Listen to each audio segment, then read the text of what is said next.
Welcome, thanks everyone for coming. This is more of an information session.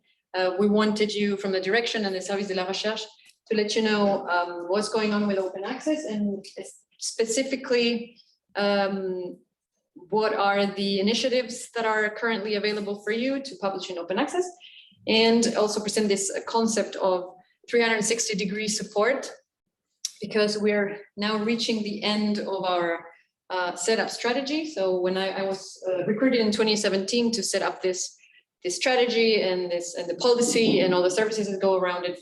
So why was I recruited? Because there was a national open access strategy that said that they wanted all Swiss publicly funded Swiss publications had to be in open access by 2024. So that's why I was recruited at that point. And so I'll show you more or less what we've done so far to increase the proportion of publications that are in open access, which is not 100% yet, probably not 100% by 2024, but we're getting there. Just quick reminder, we're recording the session so that we can put it online afterwards, but we'll stop at the questions part at the end. So feel free to ask compromising questions after we've stopped recording. So how do we tackle this 100% open access strategy? By having a multi-pronged approach. So we support all colors of open access. That is platinum, gold, green, and hybrid. I will explain a little bit shortly after what this means, what each color means. Open access has become increasingly complicated since the beginning because publishers and authors basically want different things. So they've developed different colors and different strategies so that you can still fulfill your obligations for open access, but publishers can still make money, basically. So just a quick reminder so that when I speak and I talk about the colors, you know what I'm talking about.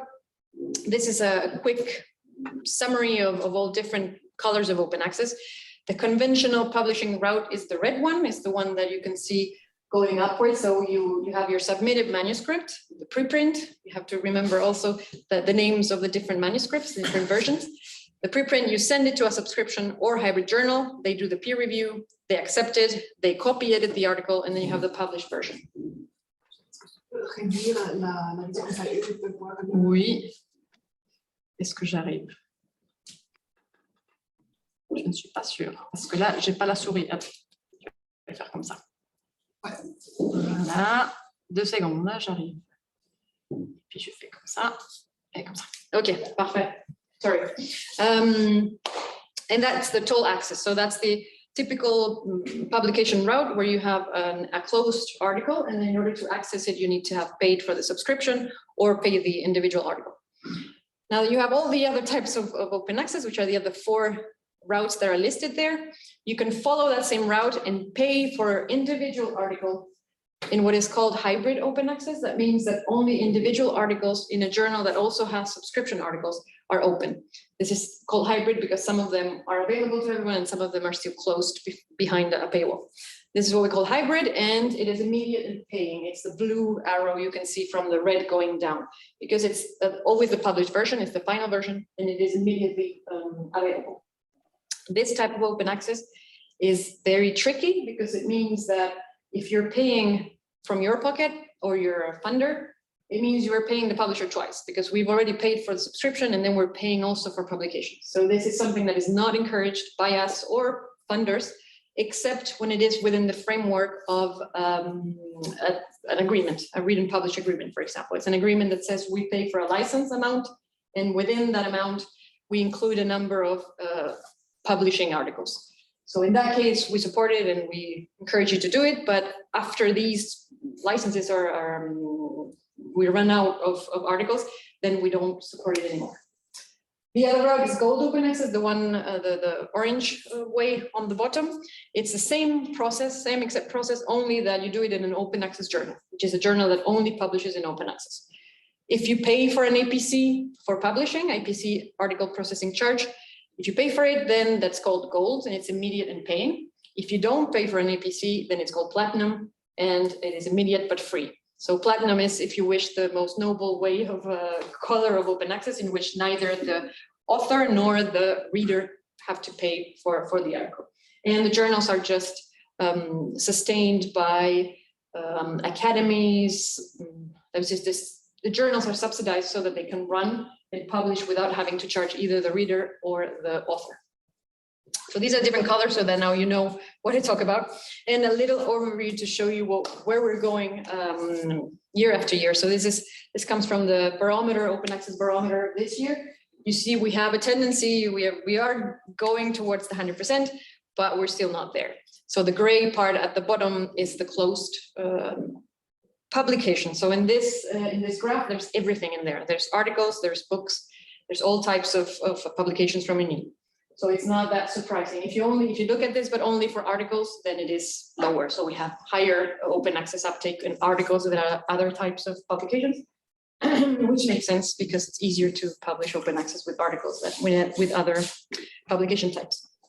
You will also see that the proportion of gold and hybrid, it increased a lot in the last 2 years. And that's because we have what I mentioned before, the licensees to publish through hybrid and through gold centrally paid. So that's why the the proportion is going up. Sorry, where's platinum again? Platinum is not there. We don't have a way of automatically telling apart what's gold from what's platinum. We should be crossing this between to see which journals are actually platinum and not. And I cannot do it in an easy way. So it's not reported here, but it would be within the gold. Yeah.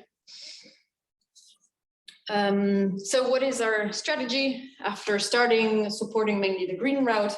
Now we've gone through a whole 360 support strategy or a goal, which means supporting you in every one of the colors I just presented. So the platinum road, the gold road, the green road, the hybrid road, and the last bit of the ring is actually the advice and the resources that we provide us centrally or at faculty level with Julia here. So I just show you more in detail what we have for every different color. So for Platinum Road, as I said, is the immediate OA publication with no fees for either the author or the reader. And what we propose for this road is actually a shared open access publishing platform, which is called SOAP2. It's a platform that we set up with these other institutions. So it's a multi-institution initiative. It is funded by Swiss universities. So we sent a project out to Swiss universities and they're funding us for 3 years. What you get if you come here or if you have journals edited here internally at UNIL and you need the infrastructure to actually professionalize maybe the workflows of your journal or improve the discoverability or other types of things, you can definitely contact me and we can set you up so that you can migrate your journal to our platform. So what we provide is a platform for journals published at UNIL. It's free hosting, so it's free for UNIL researchers. We attribute DOIs to your articles, and we give technical and expert support for OA publishing and indexing in Discovery platform. So I will tell you how to publish in open access, what licenses to use. We will increase the discoverability of your articles and of your journals. So there's more information on soap2.ch. That's the website of the platform, and you can see some examples of the journals that are already live there. We will do one, so we will start migrating journals once a year, and we're finishing the first batch of articles of a journal, and I think there will be about 10 or 15 after the end of this first batch, which is quite a lot. Of course, from all the institutions. From UNIL, we have 3 already. So for Gold Road, which is the immediate and paying open access publication, you have different options. So Gold Road gets a bit complicated, but if you're publishing an article, the first thing you should do is reach out to your funder, because Gold Open Access is almost always covered by funding agencies. So if your project is financed by the SNSF or Europe or another external third-party funder, then please reach out to them and try to pay it through them. Because what we have left, we try to keep it on for the people who don't have external funding. If you don't have a funder, then try and check our institutional licenses, because some of our licenses have gold components. So it may be that the gold journals where you want to publish are included in our deals. So if you follow that link, this presentation will be made available to you. But if you follow the link, then you will see the whole list of our agreements. If you don't find the journal there, then these are the licenses we have that have a gold component. And if you don't find it there, then you can apply to our Gold Open Access Fund. So we have a fund reserved at UNIL, which started this year in January. I will talk a bit more in detail afterwards about the fund. And if you're eligible, I'll walk you through the eligibility criteria. Then you can apply and we'll cover the funds, the costs. If you have a book, then for a book, you go straight to the Swiss National Science Foundation because they have an instrument to fund Gold Open Access books, regardless of the source of the funding. So you don't need to be paid by the Swiss National Science Foundation. Your research doesn't have to be paid by the Swiss National Science Foundation to be eligible for their instrument. So first of all, if you have a book, go to them. If for some reason some books are not eligible at the Swiss National Science Foundation, if for some reason it's not eligible, then you can apply to our fund. We also have money reserved for books and chapters in our fund. So why did we start a Gold Open Access Fund? It's because we wanted to promote Gold Open Access because we weren't promoting it institutionally before. So we were touching on the other colors, but not on gold. So we wanted to give, to level the playing field of pure also Gold Open Access journals, because we were giving advantage to hybrid journals because we had licenses and agreements with them, but gold publishers did not have our support. So now we're leveling the playing field. We support financially the researchers who don't have external funding to cover Gold Open Access publications. And we're trying to simplify the process because Gold Open Access was tricky because you had to go through, you have to pay your bill and then ask for reimbursement. So now we're trying everything, we're treating it centrally so that we take care of the payment. You just submit the bill if it's eligible, and then we take care of the rest. And finally, we benefit from the co-financing of Swiss universities. This is also a P5 project that we submitted to Swiss universities. So they're covering for half of the amount of the fund over 3 years. So for now, this year, next year, and 2024, we're covered 50% by Swiss universities. And after that, we'll have to figure out how we cover that internally. So the structure of the fund is as follows. We have a first component that is consortium licenses with pure Gold Open Access publishers. So part of the fund is used to pay a license with, for example, PLOS, so that it works more or less as the read and publish agreements do, but with Gold Open Access publishers. And then we have a B component where the payment of the APC that are not covered by these licenses can be paid individually, but centrally through us. So that's how it's structured. And the eligibility, this is the most important part, is that the corresponding author of the publication has to be affiliated to UNIL SCHUV, that you don't have access to any third-party funding, that you're publishing either an article, a chapter, or a book.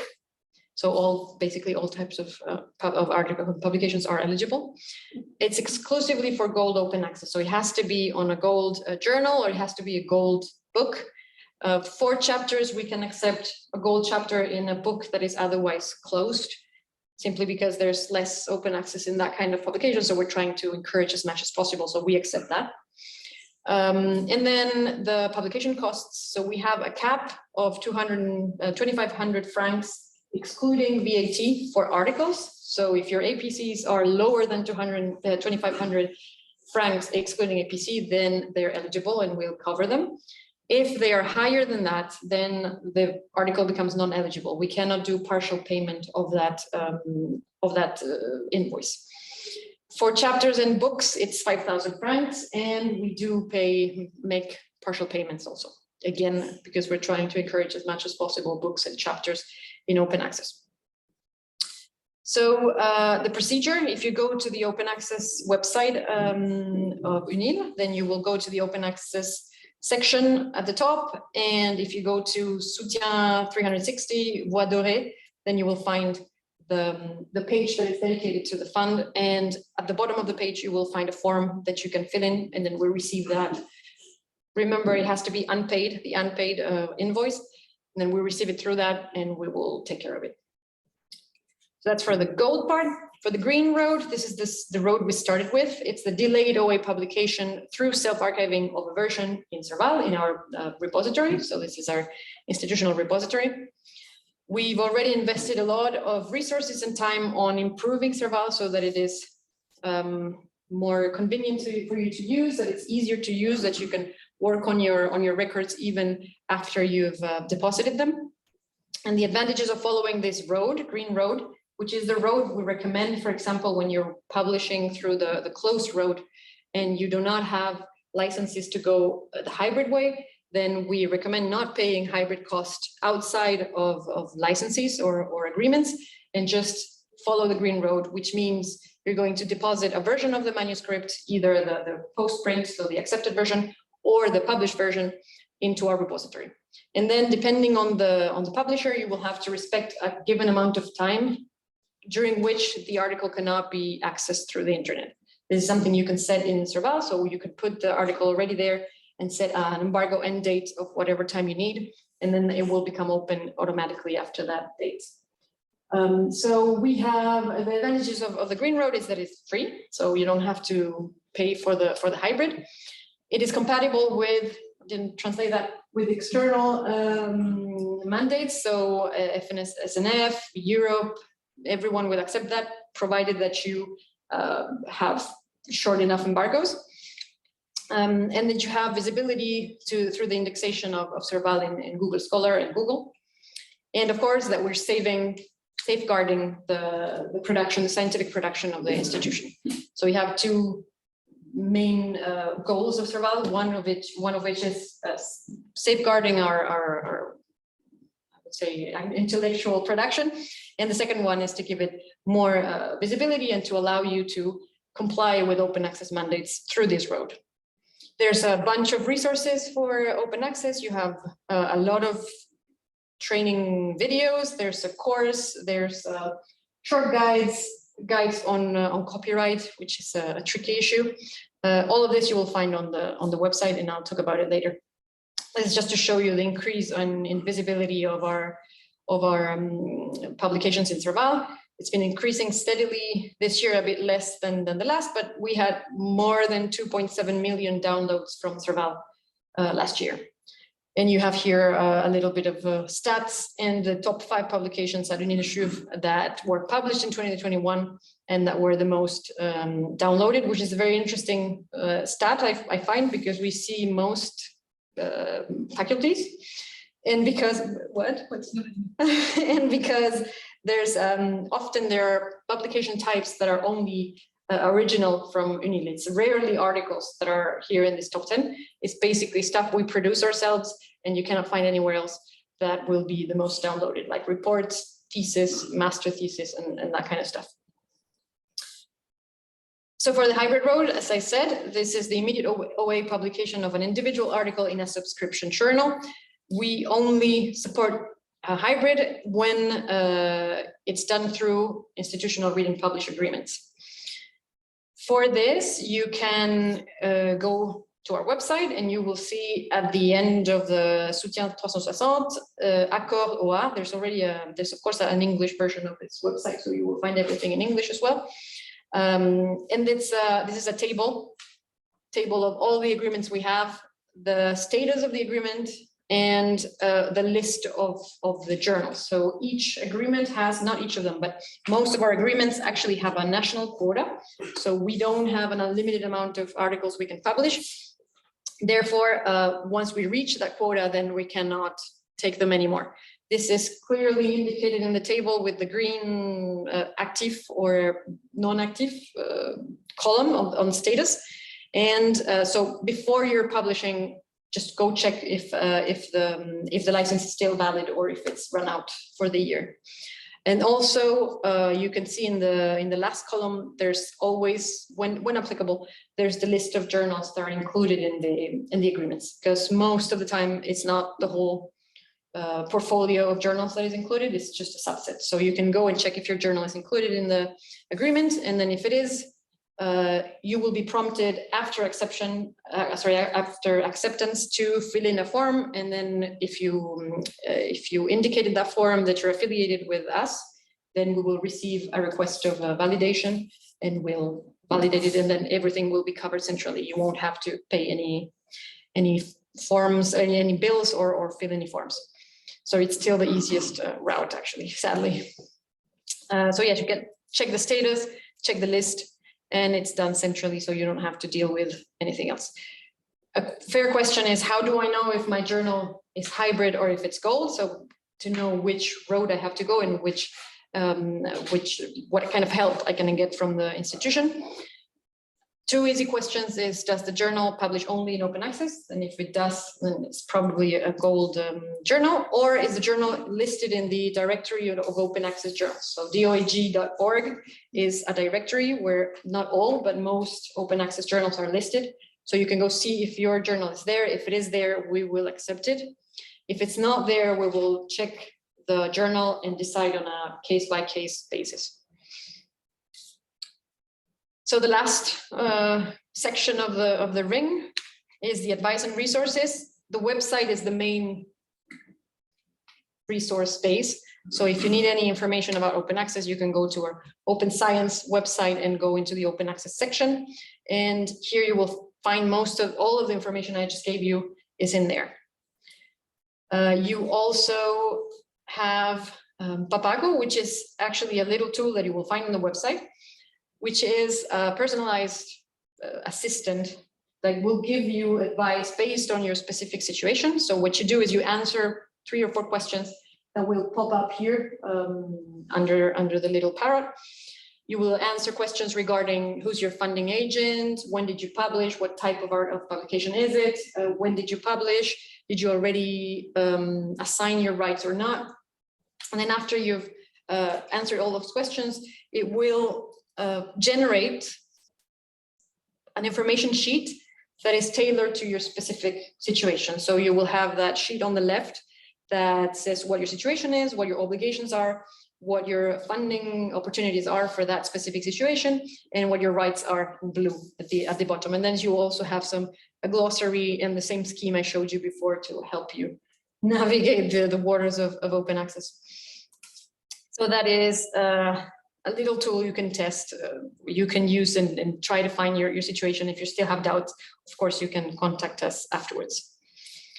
We also propose training. We have a Moodle course on Moodle, unit.ch. We have it in French and English, and it will give you an overview of open access and using Servalos as well. So it's quite thorough. It's a bit the extended version of what I'm doing today. But it's available and you can follow at your own pace. There are no dates. We have some legal information and sample embargo negotiation letters. If you need to negotiate the embargo period of your articles to be in line with mandates, with open access mandates, then you will find this on our website. And coming soon, we also have information guide and advice for book publishing, because now every time, I would say more and more often we receive requests of information and advice on how to negotiate with the publishers to publish a book in open access. So how do I make sure that I retain my rights? How do I make sure that I can share this on Serval afterwards?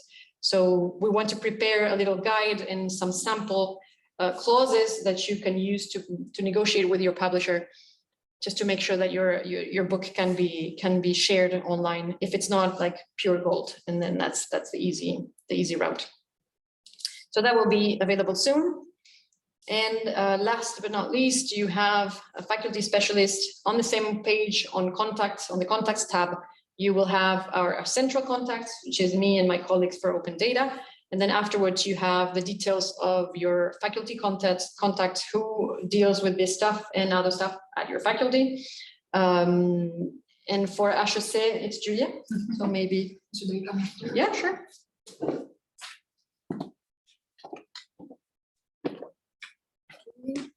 So for those of you who don't already know me, I am coordinator of the Research and Quality Office of HEC.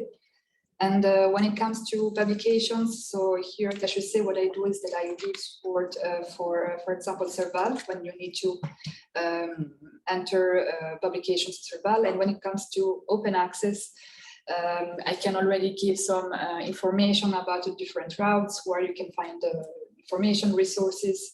But I don't have the same expertise and the knowledge of Michaela, so I can already answer some to several questions that are, if you don't already have much experience with open access, and when you have much more detailed questions, for example, especially about maybe copyrights and the different licenses, etc., I will probably, it may happen that I can then forward the question to Michaela. So yeah, basically, in a nutshell, that's what I do. Yeah, for open access. Yeah. Thank you. And that's, yeah, I should say, but another faculty is roughly the same. There's a first person of contact that will answer most of your questions, and then if it gets tricky, it will be pushed to me, and then we'll find a solution, try to find a solution. All right, so I think we're close to the end. So this is open access at UNIL. We have several different cogs and gears. So we have the Platinum Road with SOAP 2. We have green with self-archiving and Serval. We have hybrid exclusively, again, with the framework of read and publish agreements. And then we have gold with our gold OA deals and the gold OA fund. And of course, the intermediate cogs, the most important ones, are the expert advice, the faculty specialists, the little tools and resources that we have that make it possible for the whole thing to move and work. So, yes, that's open access at UNIL. So the 360-degree strategy. Again, I am available. You have Julia as your first contact point if you have questions, but of course, I'm also available. You can reach me through open access at UNIL or my own personal email address. And that's the address of the URL of our website, where you'll find everything I just said and more. So thank you, and I can take questions now.